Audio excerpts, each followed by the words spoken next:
Hi guys, and welcome back. If you're new here, my name is Amanda with Sunset Highway Farm, and today I am heading out to the shop to meet up with my husband Jake, who is harvesting all of our vermicomposting bins. It is the third week of February. We live outside of Spokane, Washington in Zone 5B, and it's just about time for us to begin seed starting. And so last year we switched to making our own germination mix because we were having so many pest issues in our grow room, and it was life-changing. We had 0 pests last year, and we had a seed start sale where we had over 10,000 seed starts in our shop and not one pest. So it's been really incredible to use our own worm casings and biochar and to make our own mix and kind of solve this problem. Plus, we have had seed starts that get off to a way better start. They're healthier, they are growing faster, they transplant better, and they had a much better season once they got into the garden. So the first step of making this germination mix is harvesting the worm casings, and that is our primary ingredient. So I'm going to take you in the shop and show you Jake's setup, how he goes about harvesting the bins, and just his kind of take on vermicomposting. He has been doing this for about 4 to 5 years now. He is a wealth of knowledge, and so I am going to see how much information I can get out of him to share with you all, because there is so much to learn from him. So let's head into the shop and see what he's up to. All right, here he is, the worm man. Hey, let me put a mic on you here. What do you got going out here? We're just sifting away. We're getting all the big chunks out and the worm casing is separated and ready for your germination mix. Oh yeah, I can't wait. I'm so excited to begin seed starting. So, do you have a minute for me to start you from the beginning and show what you're doing? Sure. All right, so this is your whole setup. This is all usually on a shelf in our pantry. So right now it's all laid out. So you have you're sifting into this clear bin. Right, this is the completed stuff here. Okay, that's the... So that's what Amanda calls the garden gold. Yes. And then you've got your 4 worm bins here. Right. So they're all basically similar. This one you can see has the vermiculite in it from last year's seed starting mix. So we just, all of the plants that didn't take, all of what was left went back into mostly this bin, although there's probably a little bit in some of the other ones. And so there's vermiculite mixed in, which is great for seed starting mix. And then we threw it back in this worm bin and then refed it, mixed it with all the things that we normally mix it with over the course of a year. And it just has the vermiculite already in. And for whatever reason, the worms have moved a lot of it to the top. So there's a lot more towards the top than there is as you get down into there. This one is what came out of last year. All of the particles that were too big to go through the screen here that we're going to screen it out with went back into this bin. So you see we have a lot of big pieces, but also again the worms have moved a lot of that to the top. So it gets better as you get down in further down into the pile.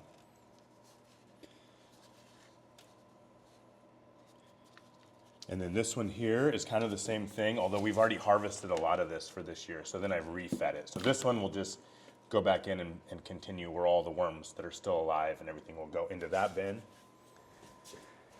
And this one here is mostly a fresh bin from this year, although there's a little bit of the big particles went back into here. And the reason I do that is because they're all inoculated with all of the good bacteria and microbiology. So these are the pieces that don't go through the screen. A worm will never be able to eat that. That's a little piece of wood from the wood chip pile. The worms will never be able to eat that, but it will carry the bacteria and the fungi from last year's bin into next year's bin as they live inside the little cracks and crevices of that. And then all the way down to this big and anything that doesn't go through the screen. So I like to transfer them over this year. It's been several years of me transferring them over, so this year I'll have a pretty big pile of things that are too big to go through the screen, and I'll save a lot of that, and we'll just use it to plant some of our trees in. So it'll be added to the soil, but we're not going to keep putting it back in year after year. Maybe half of it will go in and half of it will be saved. So if somebody didn't have their own compost pile and they wanted to start a worm bin, they know that you need to get red wigglers, right? Not earthworms. Where should they source the compost? What would you recommend? I would just go to Walmart and get whatever. It doesn't have to be really great. You're just looking for organic material, and you could use cocoa coir or peat moss. either of those things, and then you will be adding all of the organic, all of the stuff that will be broken down, right? So the peat moss will eventually be broken down, but the nitrogen will break down quickly, and then the worms will eat the bugs that are breaking down, the bacteria and the fungi that are breaking down the apple core. So you could get compost from anywhere. I mean, obviously, the better compost you get, the better, but I don't think it's that important for starting, and you're just adding a thin layer of compost. Some people don't even do that. They put a little bit of dirt, or they just put a little bit of sand, and then they do paper shavings and the food that they feed. But I say they need a little bit. Worms need sand. They have a gizzard like a chicken, so they're not going to break down. If you just feed them paper shavings and apple cores, they don't have any grit to break it down. So within the compost, there's enough organic or inorganic material like sand that will allow them to find something to work, to use their gizzards to work. So it's kind of like anything that we do. I mean, you can get really scientific about this, and you could feed them just pure paper shavings and apple cores and give them grit, like crushed up egg shells, and you can give them everything that they need, or you can just kind of give them a good running start by getting them some decent compost, maybe a scoop of dirt from your yard, and then start feeding them. And by compost and dirt total in one of these bins, this deep at the most, and then just start mixing in your paper shavings and start adding your food and let them build that up. I wouldn't fill up your bin with compost from outside, or buy a huge bag from Walmart and come put a deep layer of compost. You just want a little bit, just something for them to work with. How often are you feeding them? And what are you feeding them specifically? I feed them as often as we have something. So we feed most of our kitchen scraps to the chickens. So every time anybody eats an apple, the core doesn't go to the worms. But we have cold storage. We have a lot of stuff being composted from out in the garden. All of that stuff goes into the worm bins. Pumpkins. I feed a lot of pumpkins. So pumpkins have a long shelf life. In fact, wait, pause there. I'll show you how long the shelf life is. It's the end of February, and these pumpkins are all perfectly intact. So we grow pumpkins specifically to have all winter to feed the worm bins. Yeah, and none of these are getting soft. Usually I'll come through and feel them. We have put a pumpkin like this and even bigger in the worm bin and buried it up to here, and the worms will eat it all the way down. But the ideal way to do it is to cut it up into small pieces. So there it's getting a little bit soft, if you can see. So that one's about ready, but cut it up into small pieces and feed it to the worms, or even better yet, grind it. And what we use for grinding, same thing we use for grinding our biochar, we use for grinding this pumpkins, which is just an outside garbage disposal. We bought an old sink at a garage sale. We bought an old garbage disposal. I think I got one on sale at Home Depot for $50. Mounted it onto the old sink, built a little wooden stand for it. We plug it in with an extension cord, and we can grind anything that we need. Pumpkins, we grind our biochar. I mean, the thing's been a really great asset for the worms. So the pumpkins will eat through it if it's just like in half, but they'll eat through it a lot faster worms, yeah. did I say pumpkins? The worms will eat the pumpkins whole or in half, but if you grind it up, the purpose of doing that is just so they'll go through it faster. They'll eat it faster. Okay. And it becomes, so really what you're doing is so the worms will eat the pumpkin, but what the worms are really after are the microbes that are eating the pumpkin. So when you grind it up, it's more available to the bacteria and the fungi to break down the pumpkin, and then that's what the worms are after. They want to eat that. So you're just speeding up the decomposition process, right, in order for there to be more. Okay. Yeah, just like if you ground up a pumpkin and you threw it in a compost pile, it's going to break down way faster than if you just throw a whole pumpkin into your compost pile. So then anything like this, we have microgreens here when they're done getting eaten, and we have all this soil and leftover stems. This goes to the worms. Right. Yeah, that goes in. Like you said, if we have like peppers or tomatoes that die when they're being seed started, that whole thing gets mixed back in. So yeah, I mean, we should just show them this pile here. So Amanda cleaned out our cold storage room and then also our grow room. And we just have all these pots that we're growing, and then that's just on top of all the stuff that was in the cold storage that had gotten bad. So onions, apples. I mean, so I'll come out here where this is frozen, I'll come out here and dig through this and get stuff for the worms. But also, ultimately, this will all go into a bin just as it is, as it warms up, and then it will be broken down by worms over the summer. It's cold outside now, so worms will live out here, but they're not working very hard outside right now. Oh, and here's your composting, or your Oh yeah, grinder. here's the grinder. The sink. So this is just an old cheap sink from garage sale with a garbage disposal and just a nothing wooden frame, and then, well, I can't quite get it out, but this is what. So you have this old sink, you set it down there, it's just a garbage disposal, and then it comes out. It comes out right here. So Inside. either a bucket, or when we're doing biochar, we use a. So this is what we put this biochar in there like this. Okay, hold on. With a lot of water, Biochar. and it comes out looking like this. This is all frozen too, but it comes out broken up like that. Nice. And it lands. So this is too frozen to show you. This is a pillowcase. So you collect it into a pillowcase. So the pillowcase goes over the outspout, Yeah. and then the water leaches out of the pillowcase, and all the biochar is held inside. With the pumpkins, with the pumpkins, I use a pillowcase too, because we don't want all that water going into the worm bin. Cool. So now what are you doing next here? So the next step is to start screening this stuff off. So in order to do that, I'll just scoop out of here onto the screen, sift, I mean. You can say shift. Shift and sift. And then, as you can see, let me get my other bin.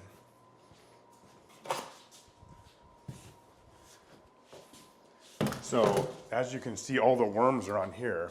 Oh yeah. Most of the worms. Wow, there's a lot of them. Yeah, most of the worms are here, and then all of the stuff that's too big to go through. Some of it, like this, is just too wet, that's my mistake. If I'd done it right, I would have had it dried out enough that those things would go through, and you wouldn't end up with these clumps. But the worm casings are still a tiny bit too wet, which is not a problem. It's going to be harder to sift, basically. It's going to be a little bit harder to sift, yeah. Okay. And then I'm going to put the stuff that's too big will go into here until I get one of these emptied out, and then we'll store the worm casings in. We don't want to store the worm casings in a transparent bin, because you don't want the ultraviolet light getting in there and affecting the microbiology that's living in the soil. So it'll have all the worm casings to save, which are in this bin, will eventually go into this bin, and we'll store it into there. But let me do one more, and then I'll show you what we're getting out of here, what we're after. It's like mining for garden gold. It really is. What is a worm casing, by the way? It's just worm poop. It's a little worm turdlet. So it's either said worm casting or worm casing. We say casing, but it's spelled C-A-S-T-I-N-G, and it just means worm poop. Oh, you're going to show us. Okay, so this is what we're after. Okay. Beautiful. Black gold. Yeah, and there are probably worms in there, and that's good. You want to store it with some worms still, not a lot, but a handful of worms still in, and they'll keep it aerated and moved around enough that you won't get anaerobic in your storage bin. So it's okay for there to be worms in your germination mix and everything else? Yes, in your germination mix, in your wherever you're storing your worm bins, your worm casings, you want a little bit of worms still there. Yeah, and you can, in theory, grow right in a worm bin. So if someone wanted to start a worm bin and they're not starting it now, let's say they start it in the fall, would they have enough time to harvest from it to start seeds in the spring? Yeah. Yeah. Yeah, but they wouldn't have a lot. They wouldn't have as much as you would have if you started now, but you can. Yeah. You might be able to you could buy a lot of worms in a pretty big bin and make a lot pretty quickly. So yeah, you could. All right, so we have 4 bins going. Would a person be able to like, does someone need to have this much going in order to supply their garden? And what do you use all of this for? Where does it go? Why do Right. we have 4 bins? Yeah, so this is mainly used for our seed starting mix. So we want to have enough of this so that we're not using any outside compost in our seed starting mix. So that's what probably half of this will be for. The other half we can use for compost tea, which will be a big thing that we use throughout the year. So I need to have enough to use maybe half a gallon per time I make a batch of compost tea. So one of these bins would get me through the whole summer of compost tea. And then whenever we plant trees, anything that we're planting, landscaping trees, fruit trees, anything like that, I like to put quite a bit of this in the base of the tree as we're planting it. Any of our trees we propagate in this exclusively, so I don't mix it down like we do for the seed mix. So we'll use it for all of those things, but the primary reason we have it is for the seed starting mix, and that's why right now is the time where we're processing it all, because I want to have it ready so that you can put it in your seed starting mix, get ready to go here. So if a person had like a 30 by 30 foot garden, so about close to 1,000 square feet, how many bins do you think they would need to sustain that? One. Yeah. If someone had like maybe 50 foot by 100 foot. How many would they need? Yeah. I mean, I would think still just one for your seed starting mix, and then depending on how regularly you're going to do compost tea throughout the year, maybe 2. But the other thing to remember is you're going to probably sift out, say you use 3/4 of this for your seed starting mix, you still have a quarter that you can then start feeding, and you can pull out of a bin that's in the process of being fed to make your compost tea. So you could probably get away with 1, and if you end up using more compost tea than you're thinking you're going to use, then you may just have to kind of spread it into 2 in the fall as you're starting to get ready for next year. But I would start with 1 for even 50 by 100 garden. That should be enough for seed starts. You would know better than I do how much you need for seed starts. But. Yeah, I would say that's plenty. But this is your interview, not mine. Right. So when do you know that the worm casings when do you know it's ready to harvest? Like, how do you know it's done? Yeah, so you can turn this into completely pure worm casings if you're patient enough and you're feeding it things that worms can process fully. So by that I mean if you put paper shavings and an apple core, let's take everything out just to make it simple. Whatever you've just fed it paper shavings and apple core, they can eat that all the way through to nothing. So they can process that all the way into worm casings, and you could be left with absolutely pure worm casings if you let that process go all the way through, which isn't very hard to do. We do is add a lot of wood chips from so we take wood chips, our outside static compost piles are probably half wood chips and then mixed with everything else. So we want What do you mean by everything else? Mixed with well, what? the greens and the browns, right? The nitrogen and the carbon. But the wood chips are carbon, but they're kind of a heavy carbon that's hard to break down. And we like a lot of that in our compost piles because what that does is bring in the more complex microbes that are required to break down the more complex carbons like wood chips. So we have a lot of wood chips in our compost bins outside. That then when it gets put into the garden, those wood chips go with it. And so now you have wood chips continuing to break down in the garden soil and attracting more of the fungal life that you get to break down the wood chips, rather than an apple core is going to be broken down by primarily bacteria, where a wood chip is going to be broken down primarily by fungal life.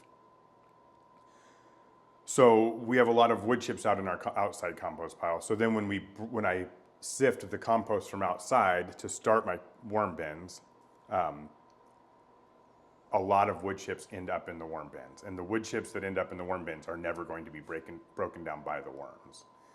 So because of that, we have a lot to sift out. If you did it with kitchen scraps, banana peels, apple cores, paper shavings, the worms can eat all of that. So you will end up without any of these bigger particles that we have in here that I then screen out. Our compost pile also composts animals that die on the farm. So here's an old bone that's mostly broken down. The dead animals don't end up in our worm bins. They end up in our compost pile outside. They're composted for over a year, and then that's sifted out and brought in to start our compost bins inside. So whatever was in there has a chance of making it into these vermicompost bins, although it's been screened with a 1/4-inch screen. So we're down to screening with maybe it's a 1/4 inch here and a 1/2 inch outside. So we're screening with a more fine screen inside than we are outside before we bring the stuff in. When you harvest these bins, so you're getting ready to sift everything out, what happens to the worms in the bins? Right. Good question. The worms will come out of the bin or in the bins where they're at now. A lot of them have died off because I've stopped feeding them. So worms are self-regulating. So they will go from 1,000 to 100 in here, depending on how much you feed them, or all the way up to 10,000. If you feed a lot, your worm population will go up. As you back off the feeding, the worm population will go down. So the worm population is down right now. The ones that are still in here, which is still hundreds, will mostly be screened out and put back into the bins. Everything will go into this bin, and then that bin will be divided up over the other 4 bins as we start to get ready for next year. And so then what is that? You sift everything out, you have your big chunks left, and you have your worms left. You put them back in the bins, and then what's the next step from there? The next step from there is to start over. Which means what? Which means starting with a little bit of dirt or composted soil, composted compost. It's already ran through the process from our outside bin. A little layer of that, or mixed in with some shredded paper, and then we'll just start feeding it throughout the year. Apple cores, rotten fruit, vegetables, anything that we would normally feed a worm bin will start being fed back into and building these piles back up. So one question I get a lot is if your worms are kind of populating and you're getting more and more worms. So you start with 1 sack of worms for 1 bin. So let's say you get a pack of red wigglers, and then they populate with all the food that you're feeding them. So do you have to divide them up and take worms out? Do you have to add worms again? Like what's the Right. The life cycle of the worms? Yeah, that's a good question. What I would do is I'll have all of the worms in this bin with all of the food, and I'll overfeed them a little bit to try to boost the population. So the population of worms in this 1 bin will increase. And then I will take all of the soil that's in that bin, including the worms, and divide it into 4 different bins. So we'll go from having 1,000 worms in that bin to 250 in 4 separate bins. So same thing, if you bought a bag of worms, you can divide that bag up into 4 different bins, or you could put it all in one. If you divide it up into 4, you're obviously going to have a little bit less in each bin, but as you feed them, they'll expand and grow. And if you're starting something this time of year, you're in no rush because you're working on next year's seed starting mix. So buy 1 bag and divide it up between 4 and then feed them. And as you feed them, the numbers will increase. Do you ever get to a point where you have too many worms and you need to take worms out? No. So you can divide up the worms and make more bins, but you can also have just a very large population and they'll kind of self-regulate. They'll self-regulate, yeah. If they run out of food, they will basically eat each other until the numbers have regulated. Okay. So now these 4 bins, when did you start these? Because you're harvesting them, it's the third week of February. You're harvesting them for me to make a germination mix to start seed starting. Right. So when were these bins started? These bins were started last year after we did the exact same thing we're doing right now. So we screened everything out. We moved all of the things that were too big to go through the screen into 1 bin. We started feeding the worms and the worms, so the particles that were too big to go through the screen and the worms. And just like this one has already got some good worm casings already in. So it's not all big particles, but there'll be a lot of big particles mixed in. Then we'll start feeding that heavily and letting the water content in this bin increase. So normally you want your worm casings to be about 50% water, I think it is, but if you squeeze it as hard as you can, you just get a little bit of water running out, right? And it holds its form like a snowball. If you want your worms to breed, you want to get that water content up a little bit more. And you don't ever want it to be soupy, but you want it to get wetter than that is, to where when you squeeze it, quite a little bit of water drips out. That's the ideal water content in your worm bin for worm breeding. So you overfeed, mostly you don't need to really add water. Add a lot of wet food like apples and rotten apples, tomatoes, anything that has a lot of water content. That'll bring the moisture content in the soil up. It'll add a lot of food. Those worms will all start eating and breeding, and pretty soon you'll have a lot of worms in your worm bin. And then you can take that one bin, spread it out between 4, and then add paper shavings and start feeding it. The paper shavings are what will take that overly moist worm bin and absorb that water and bring it back down to a moisture content that's more healthy for the soil. So oversaturated worm bin is going to breed anaerobic microbes, which is where you end up with your pathogens and things like that. So you don't want to have a over wet worm bin year round. You just want to let it get to that point for a brief period while your worms are breeding. What would be a brief period? A month. Okay. So basically what we did last year, we put everything into one bin. I fed it as much as I could. We let the worm content go up. And then at the end of the season, the seed starting season, now we have all the plants that didn't make it. So, almost all of them make it, but we have 10% or so that don't make it. All those pots of soil need to go back into the bins, just like this one has the vermiculite in. And all the little sprouts that started and died off, all of those things will go back, and that's kind of how we'll start filling how we'll refill these 4 bins with the scraps that come out of the pots where things didn't grow from. And at that point, so that's probably 2 months from now, really. At that point, that's when we take the worms out of the overly moist worm bin and spread them out and try to get the moisture content back down, and letting all 4 bins kind of find their balance, and then we just start feeding them through the year like you would any other worm bin. So you want it a little bit drier. Do you hold off feeding them before you begin sifting them out? Mm-hmm. Yeah, so these bins I ideally would not have fed for a couple months. I probably have fed them, but I've been backing off the feeding as it gets closer and closer to the time to harvest. And you mentioned using paper shavings, or do you use anything specific kind of paper for that? Any paper will work. White paper. I get a lot of packaging paper from work, so just like that brown, looks like a brown paper bag paper, and then I run it through the shredder. And would you do magazines or anything? I wouldn't use glossy paper, so like a magazine, the glossy paper in magazine. The ink, most ink nowadays is soy-based, so you don't really need to worry about the ink. The plastic or whatever they put on the paper to make it glossy is not ideal, although your worms would eventually break it down. It's just not ideal. All right, so Jake is about done here. He has sifted out all of the worm casings. So we have about 10 gallons here that I have now to make germination mix with, which I'm super excited about. I am not the kind of gal that wants roses for Valentine's Day. I want black gold worm casings to grow in. So this is my love language right here. Yeah, so now he's putting together the worm bins. What do you got? Okay. What's next? So some of these are getting a little bit too moist. I'm adding some paper in, like I was saying, and this is the stuff that's done. So we're all ready for you to go to town with your germination mix with all this stuff. These are the things that I was talking about that are too big. So some of that will go back in to inoculate the new bins with the biology and the fungi that's in here.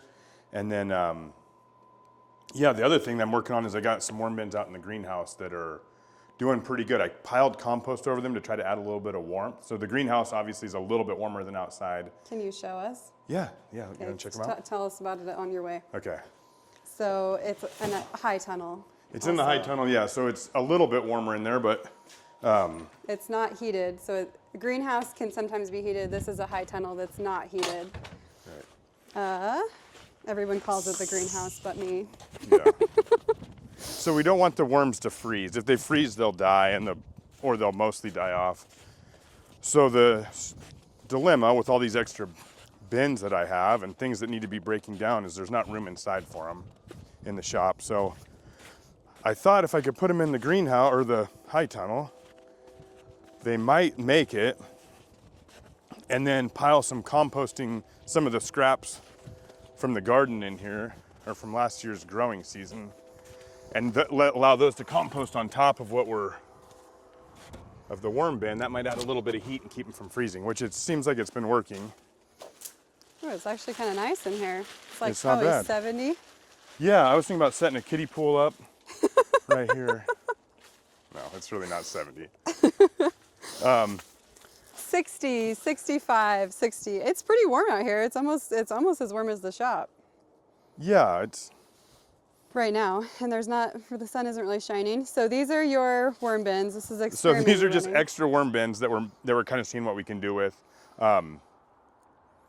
Again, I'm trying to remember where a lot of this came from. A lot of it came from some stuff that we were experimenting with, trying to grow in the green or in the shop under lights that didn't make it, and so we had all the soil, which had started out as partly worm casings.